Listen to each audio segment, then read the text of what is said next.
আসসালামু আলাইকুম দর্শক, আপনাকে স্বাগত জানাচ্ছি বংশী নিউজ টিভিতে। শুরুতে থাকছে সংবাদ শিরোনাম। দলগুলোর সঙ্গে আজ ফের আলোচনায় বসছে ঐকমত্য কমিশন। জানাবো, একে অপরের হাড়ি ভাঙছেন বিএনপি নেতারা। তাই পুরো আলোচনাটি জানতে ভিডিওটি শেষ পর্যন্ত দেখুন। আমাদের সবগুলো নতুন নতুন ভিডিও পেতে দয়া করে আমাদের চ্যানেলটি লাইক করুন। এদিকে জুলাই সন্ধ্যের বাস্তবায়ন নিয়ে আজ রোববার ৫ অক্টোবর রাজনৈতিক দলগুলোর সঙ্গে আলোচনায় বসছে জাতীয় ঐকমত্য কমিশন। রোববার বেলা ১:১১টায় রাজধানীর ফরেন সার্ভিস একাডেমিতে এই বৈঠক হবে বলে জানা গেছে। দলগুলোর সঙ্গে আলোচনায় বসার আগে আজ সকালে কমিশনের সদস্যরা প্রধান উপদেষ্টা ড মুহাম্মদ ইউনূসের সঙ্গে বৈঠক করবেন বলে জানা গেছে।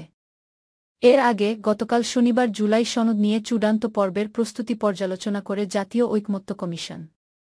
পাশাপাশি এ বিষয়ে বিভিন্ন রাজনৈতিক দলের কাছ থেকে পাওয়া অভিমতপূর্ণ বিশ্লেষণ করা হয়।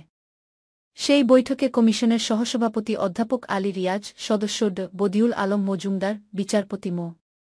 এমদাদুল হক, ড ইফতেখারুজ্জামান ও ড মো. আইজুব মিয়া উপস্থিত ছিলেন। একে অপরের হাড়ি ভাঙছেন বিএনপি নেতারা। মনোনয়ন দ্বন্দ্বে প্রকাশ্যে বিষোদ্গার আর কাদা ছোড়াছুড়িতে মেতেছেন বরিশালের বিএনপি নেতারা। শুধু সভাসমাবেশে নয়, পত্রিকায় বিবৃতি দিয়েও চলছে একে অপরের চরিত্রহনন। বিষয়টি নিয়ে একদিকে যেমন চলছে আলোচনা সমালোচনা, তেমনি বিব্রত দলের মাঠ পর্যায়ের কর্মী সমর্থকরা। নিজেরাই নিজেদের বিরুদ্ধে চাঁদাবাজি, সন্ত্রাস আর ফ্যাসিস্ট তোষণের অভিযোগ তোলায় ক্ষতির মুখে পড়ছে ধানের শীষেমনটাও বলছেন অনেকে। পরস্পরের বিরুদ্ধে তোলা এসব অভিযোগ মিথ্যা বলে দাবি করলেও নির্বাচনে যে এসবের নেতিবাচক প্রভাব মোকাবিলা করতে হবে তা অস্বীকার করেননি দলটির নেতারা। বরিশাল ৫ সদর আসনে বিএনপির মনোনয়ন লড়াইয়ে আছেন হাফ ডজনেরও বেশি নেতা। যদিও সাক্ষাতের জন্য এখন পর্যন্ত কেন্দ্রের ডাক পেয়েছেন ৩ জন। তারা হলেন চেয়ারপারসনের উপদেষ্টা ৫ বারের সাবেক এমপি মজিবর রহমান সরোয়ার, জাতীয় নির্বাহী কমিটির সদস্য আবু নাসের রহমতুল্লাহ ও মহানগর বিএনপির আহ্বায়ক মনিরুজ্জামান ফারুক। এছাড়া মনোনয়ন চাইছেন চেয়ারপারসনের উপদেষ্টা সাবেক এমপি মোয়াজ্জেম হোসেন আলাল, জাতীয় নির্বাহী কমিটির সদস্য এবায়েদুল হক চান, বরিশাল দক্ষিণ জেলা বি। বরিশাল ৫ সদর আসনে বিএনপির মনোনয়ন লড়াইয়ে আছেন হাফ ডজনেরও বেশি নেতা। যদিও সাক্ষাতের জন্য এখন পর্যন্ত কেন্দ্রের ডাক পেয়েছেন ৩ জন। তারা হলেন চেয়ারপারসনের উপদেষ্টা ৫ বারের সাবেক এমপি মজিবর রহমান সরোয়ার, জাতীয় নির্বাহী কমিটির সদস্য আবু নাসের রহমতুল্লাহ ও মহানগর বিএনপির আহ্বায়ক মনিরুজ্জামান ফারুক। এছাড়া মনোনয়ন চাইছেন চেয়ারপারসনের উপদেষ্টা সাবেক এমপি মোয়াজ্জেম হোসেন আলাল, জাতীয় নির্বাহী কমিটির সদস্য এবায়েদুল হক চান, বরিশাল দক্ষিণ জেলা বিএনপির সদস্য সচিব আবুল কালাম শাহীন ও মহানগর বিএনপির ১ নং যুগ্ম আহ্বায়ক আফরোজা নাসরিন। কর্মী সমর্থকদের নিয়ে দলকে ৭ খণ্ড করে চলছে এদের মনোনয়নের লড়াই। সভাসমাবেশও চলছে আলাদাভাবে। তবে ইদানিং এসব নেতার কয়েকজন মেতেছেন একে অপরের প্রতি বিষোদ্গারে। নিজেকে সৎ প্রমাণ করতে গিয়ে অন্যের চরিত্র হনন করছেন কেউ কেউ। এর মধ্যে সবচেয়ে আলোচিত মনোনয়ন প্রার্থী রহমতুল্লাহর বিরুদ্ধে গণমাধ্যমে জেলা দক্ষিণ বিএনপির ২ নেতার দেওয়া বিবৃতি, যা নিয়ে এখন চলছে তোলপাড়। একটি অনলাইন গণমাধ্যমে দেওয়া সাক্ষাৎকারে দলের জন্য নিজের ত্যাগের কথা বলেন রহমতুল্লাহ। আন্দোলন সংগ্রামে তার ভূমিকা সম্পর্কে বলার পাশাপাশি বরিশালে রাজপথের আন্দোলনে নেতৃত্ব দিয়েছেন বলে উল্লেখ করেন। এই বক্তব্যকে কেন্দ্র করে একটি বিবৃতি দেন জেলা দক্ষিণ বিএনপির আহ্বায়ক সাবেক এমপি আবুল হোসেন খান ও সদস্য সচিব আবুল কালাম শাহীন। বিবৃতিতে রহমতুল্লাহর বক্তব্য মিথ্যা ও বরিশালের আন্দোলনে তার তেমন ভূমিকা ছিল না দাবির পাশাপাশি তাকে জাতীয় পার্টির উচ্ছিষ্টভোগী বলে আখ্যা দেওয়া হয়। পাল্টা বিবৃতিতে রহমতুল্লাহ বলেন, বিবৃতির ভাষায় প্রমাণ করে যে এটি রাজনৈতিক শিষ্টাচার বহির্ভূত। কোনো ভুল করলে দলীয় ফোরামে বিষয়টি নিয়ে আলোচনা কিংবা আমার কাছে কৈফিয়ত চাওয়া যেত। হাতেগোনা মাত্র কয়েকটি ভিউ পাওয়া একটি সাক্ষাৎকারকে কেন্দ্র করে সবগুলো গণমাধ্যমে বিবৃতি দিয়ে দলের ঐক্য বিনষ্টের মতো ক্ষতিকর ঘটনা ঘটিয়েছেন তারা।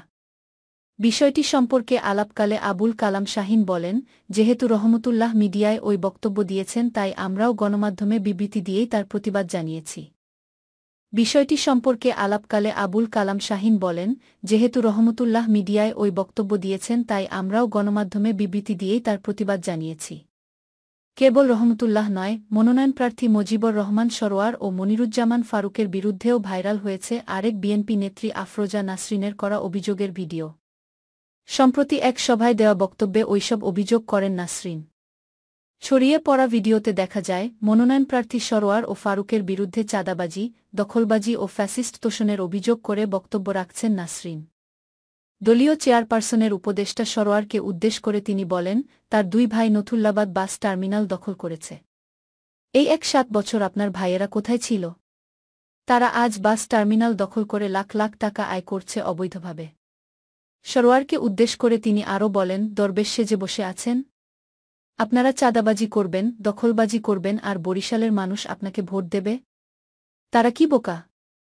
অন্যদিকে মনিরুজ্জামান ফারুককে উদ্দেশ করে নাসরিন বলেন, আপনি আওয়ামী লীগের সঙ্গে আতাত করে চলেছেন। উপস্থিত সবাইকে আওয়ামী লীগের সাবেক প্রতিমন্ত্রী জাহিদ অভিযোগ প্রসঙ্গে জানতে চাইলে পাল্টা অভিযোগ করে ফারুক বলেন, নাসরিনের আশপাশে এখন যারা আছে তারা কোন দলের? ফ্যাসিস্ট দলের কুখ্যাত সন্ত্রাসীদের নিয়ে চলাফেরা করেন তিনি। ছবিসহ সব প্রমাণ রয়েছে আমাদের কাছে। 5 আগস্টের পর কোনো জাদু বলে 1,30,00,000 টাকা দিয়ে লাইনসহ বাস কিনলেন নাসরিন। এত টাকা তিনি পেলেন কোথায়? সাদিক ও জাহিদ ফারুকের সঙ্গে ছবির বিষয়ে তিনি বলেন, 2021 সালের 6 নভেম্বর আমার স্ত্রী মারা যান। তার মৃত্যুর খবরে আরও অনেকের সঙ্গে সমবেদনা জানাতে বাসায় আসেন তৎকালীন মেয়র সাদিক। সে সময় তোলা ছবি দেখিয়ে আমাকে আওয়ামী ঘনিষ্ঠ বলার মতো ঘৃণ্য মানসিকতা যাদের রয়েছে তাদের সম্পর্কে কি বলবো। এছাড়া এলাকার একটি স্কুলের বার্ষিক ক্রীড়া প্রতিযোগিতায় ছিলাম আমি। সেখানে এসেছিলেন জাহিদ ফারুক। এই ছবি দুটি দেখিয়েই আমার বিরুদ্ধে অপপ্রচার চালানো হচ্ছে। ফারুকের অভিযোগের জবাবে নাসরিন বলেন, পারিবারিকভাবে নানা ব্যবসা বাণিজ্য রয়েছে আমার। তাই দিয়েই বাস কিনেছি। আমার সঙ্গে ফ্যাসিস্ট কারও কোনো সম্পর্ক নেই। পারলে তারা দেখাক যে আমার সঙ্গে আওয়ামী লীগের কোনো এমপিমন্ত্রী কিংবা নেতার ছবি আছে। বিষয়টি সম্পর্কে আলাপকালে আবুল কালাম শাহীন বলেন, যেহেতু রহমতুল্লাহ মিডিয়ায় ওই বক্তব্য দিয়েছেন তাই আমরাও গণমাধ্যমে বিবৃতি দিয়েই তার প্রতিবাদ জানিয়েছি। কেবল রহমতুল্লাহ নয়, মনোনয়নপ্রার্থী মজিবর রহমান সরোয়ার ও মনিরুজ্জামান ফারুকের বিরুদ্ধেও ভাইরাল হয়েছে আরেক বিএনপি নেত্রী আফরোজা নাসরিনের করা অভিযোগের ভিডিও। সম্প্রতি এক সভায় দেওয়া বক্তব্যে ওইসব অভিযোগ করেন নাসরিন। ছড়িয়ে পড়া ভিডিওতে দেখা যায় মনোনয়নপ্রার্থী সরোয়ার ও ফারুকের বিরুদ্ধে চাঁদাবাজি, দখলবাজি ও ফ্যাসিস্ট তোষণের অভিযোগ করে বক্তব্য রাখছেন নাসরিন। দলীয় চেয়ারপারসনের উপদেষ্টা সরোয়ারকে উদ্দেশ করে তিনি বলেন, তার দুই ভাই নথুল্লাবাদ বাস টার্মিনাল দখল করেছে। এই 7 বছর আপনার ভাইয়েরা কোথায় ছিল? তারা আজ বাস টার্মিনাল দখল করে লাখ লাখ টাকা আয় করছে অবৈধভাবে। সরোয়ারকে উদ্দেশ করে তিনি আরও বলেন, দরবেশ সেজে বসে আছেন? আপনারা চাঁদাবাজি করবেন, দখলবাজি করবেন আর বরিশালের মানুষ আপনাকে ভোট দেবে? তারা কি বোকা? অন্যদিকে মনিরুজ্জামান ফারুককে উদ্দেশ করে নাসরিন বলেন, আপনি আওয়ামী লীগের সঙ্গে আতাত করে চলেছেন। উপস্থিত সবাইকে আওয়ামী লীগের সাবেক প্রতিমন্ত্রী জাহিদ